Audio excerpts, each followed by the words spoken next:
Hola, ¿qué tal? Mi compañero Imanol Mora y yo, Sofía Nava, vamos a hablar sobre anafilaxia en este podcast. La anafilaxia es una situación clínica grave que está infradiagnosticada. El tratamiento inmediato correcto con adrenalina no se realiza con la frecuencia con la que se debería. El diagnóstico etiológico cuando aparece la enfermedad es fundamental para evitar la aparición de nuevos episodios. También los casos de anafilaxia en el mundo están aumentando constantemente y todavía no existen fuentes fiables para determinar la incidencia global, ya que la mayoría de los estudios hacen referencia a casos fatales. También la realización de estudios experimentales en sujetos ya diagnosticados es limitada debido al riesgo que supone exponerlos de nuevo al agente causal. La anafilaxia es una reacción alérgica grave causada por algún alergeno. Pongamos un ejemplo. Después de estar expuesto a una sustancia como el veneno de la picadura de abeja, el sistema inmunitario de la persona se vuelve sensible a esta. Cuando la persona se expone al alergeno de nuevo, se puede presentar una reacción alérgica. La anafilaxia sucede rápidamente después de la exposición. La enfermedad es grave y compromete a todo el organismo. Como ya mencionamos, la incidencia de anafilaxia aumenta cada año.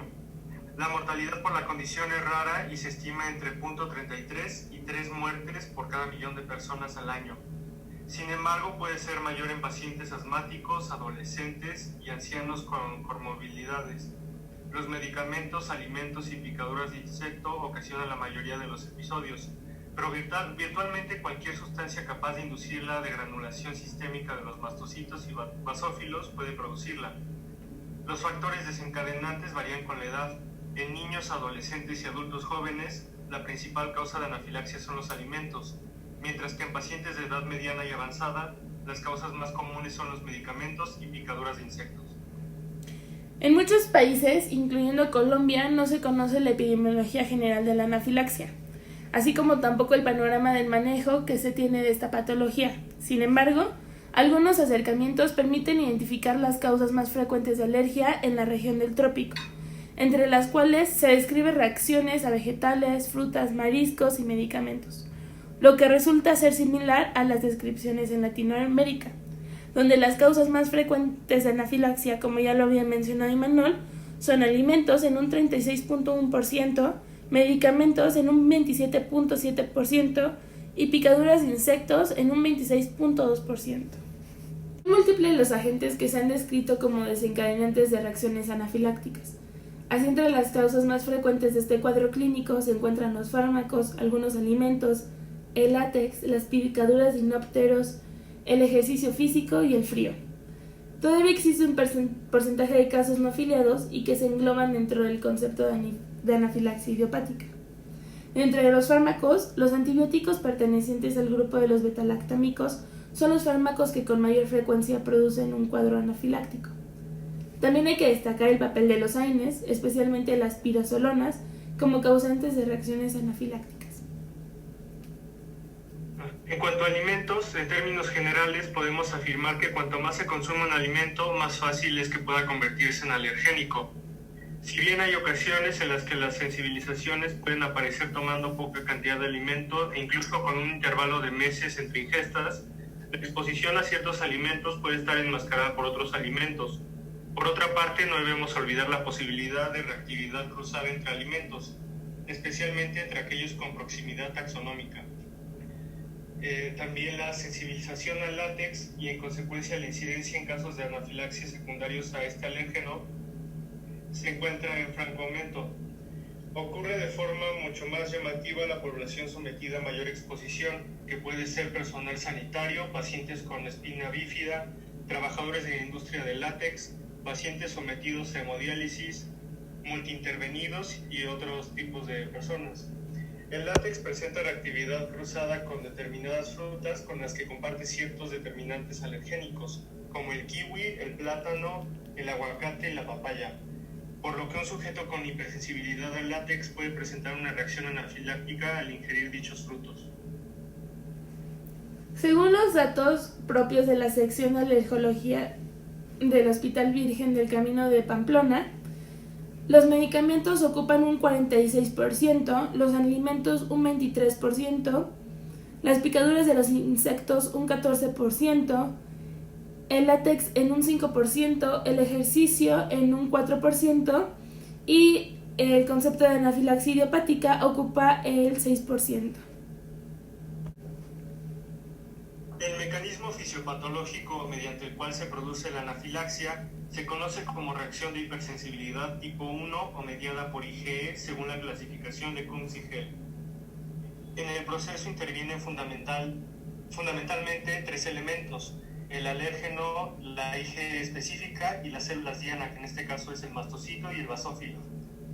Primero, las moléculas de IgE específicas son formadas y secretadas por las células plasmáticas, el previo reconocimiento del alérgeno y activación de clones de linfocitos B y T.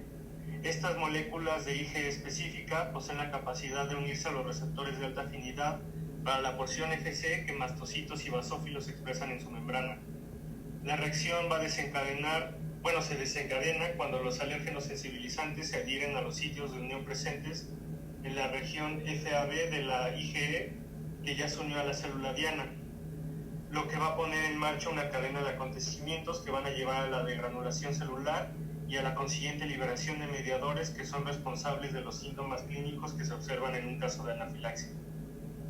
Como ya lo había mencionado Imanol, algunos mediadores almacenados en los gránulos y liberados en el momento de la activación celular son la histamina, que aumenta la permeabilidad vascular y provoca la contracción del músculo, la serotonina, la heparina, enzimas como hidrolasa y triptasa que pueden activar el complemento 3, tromboxano como A2, PGF2 y PG2 y algunos leucotrienos. En cuanto al tratamiento de la anafilaxia, el medicamento recomendado por la Asociación Mundial de la Alergia es la epinefrina, la cual se va a administrar en la cara lateral del muslo por vía intramuscular. Se aplica una vez que se presente cualquier manifestación cutánea asociada a algún otro síntoma sistémico, en presencia de una exposición conocida a un posible alérgeno, incluso en ausencia de compromiso de órganos vitales, con el fin de prevenir la progresión a una reacción incluso más grave. La dosis de adrenalina debe repetirse en caso de ser necesario en intervalos de 10 a 15 minutos con un máximo de 3 dosis. La epinefrina estimula receptores alfa y beta, aumentando la frecuencia cardíaca, gasto cardíaco y circulación coronaria. Mediante su acción en receptores beta, produce relajación en musculatura bronquial, inhibe la liberación de mediadores mastocitarios, dilata las vías respiratorias y estimula el sistema cardiovascular. Junto con la adrenalina, se puede utilizar otros medicamentos con el objetivo de mantener la presión arterial, vía aérea y perfusión tisular. Se pueden aplicar antihistamínicos, hidrocortisona, aminofilina, salbutamol y expansores del plasma. La dosis de epinefrina que se aplica es de 0.3 a 0.5 miligramos en 1 mililitro de solución. Para el manejo de la reacción anafiláctica, el tratamiento inicial empieza por interrumpir el suministro de cualquier posible agente causal.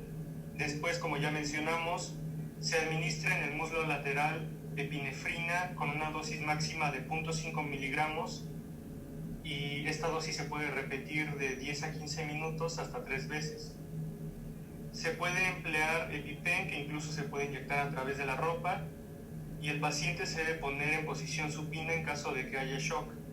Se debe suministrar oxígeno de alto flujo y se debe insertar una cánula intravenosa de gran calibre y suministrar un bulo de fluido cristaloide que puede ser desde 10 a 20 mililitros por kilo. En caso de falta de respuesta o deterioro rápido, se recomienda hacer un registro continuo de electrocardiograma.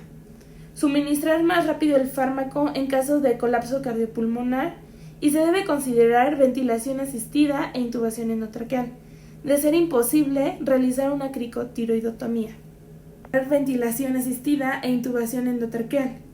Si esto es imposible, se recomienda hacer una cricotiroidotomía. En cuanto a las manifestaciones clínicas de la anafilaxia, la reacción generalmente se va a desarrollar en algunos segundos o minutos, pero puede durar más de una hora. Las manifestaciones cardiovasculares principales es hipotensión y arritmias, Respiratorias va a ser congestión nasal, rinorrea, estornudo, edema laringio y broncoespasmo. Cutáneas se va a producir prurito, eritema, urticaria y angioedema. Gastrointestinales se puede producir náuseas, vómitos, diarrea y dolor abdominal. Y neurológicas se puede producir cefaleas, acúfenos, vértigos, relajación de esfínteres, convulsión y pérdida de conciencia. Por estas manifestaciones clínicas, el diagnóstico va a ser principalmente clínico. Recoger una historia clínica detallada es esencial para la confirmación del diagnóstico inicial y la correcta actuación posteriormente. Se debe recoger información detallada acerca de los acontecimientos inmediatamente anteriores al inicio del cuadro, como ingesta de alimentos, toma de fármacos, realización de ejercicio, picadura de insectos y contacto con látex. También contamos con distintas técnicas in vitro que ayudan al diagnóstico. Entre ellas se encuentra la determinación de la triptasa e histamina en el suero del paciente.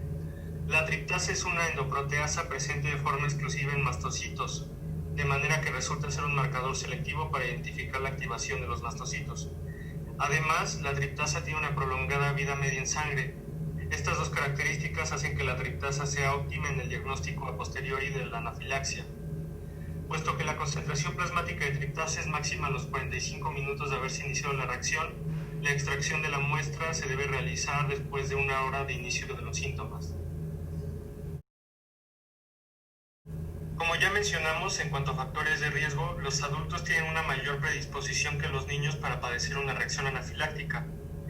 Cabe señalar que la anafilaxia por alimentos es más frecuente en niños. Las mujeres presentan mayor susceptibilidad para la reacción anafiláctica por látex, posiblemente por una mayor exposición profesional, y la sensibilización es más frecuente si el contacto con el antígeno se produce a través de una mucosa que a través de la piel. La administración del antígeno por vía parenteral aumenta la frecuencia de aparición de reacciones anafilácticas, así como la gravedad de estas.